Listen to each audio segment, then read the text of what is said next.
এইবাৰ উদালগুৰিত বছৰৰ দ্বিতীয়টো উপহাৰ কুপনৰ খেল অহা 22 তাৰিখে জানিব পৰা মতে খেলখনত আছে 40খনকৈ কুপনৰ প্ৰাইজ আৰু 30খনকৈ বহিৰ প্ৰাইজ। টিকটৰ মূল্য 100 টকা।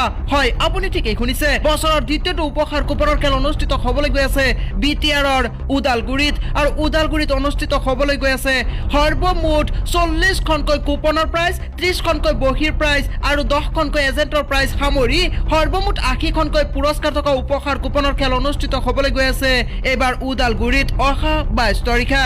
এনেদৰে সাজু কৰি ৰখা হৈছে এখনৰ পাছত আন এখন পুৰস্কাৰ, আৰু দেখিবলৈ পোৱা গৈছে উক্ত খেলখন অনুষ্ঠিত কৰাৰ সিদ্ধান্ত গ্ৰহণ কৰা হৈছে চেৰেগে ফাউণ্ডেশ্যনৰ উদ্যোগত আৰু চিজো ফাউণ্ডেশ্যনৰ সহযোগত। এইবাৰ স্কুল নিৰ্মাণৰ শাখাত যাতে উপহাৰ কুপন খেলৰ আয়োজন কৰা হৈছে, সম্পূৰ্ণ প্ৰশাসনৰ পাৰ্মিশ্যন লৈ উক্ত খেলখনৰ আয়োজন কৰা হৈছে বুলি খেল পৰিচালনা সমিতিয়ে আমাক জানিবলৈ দিয়ে।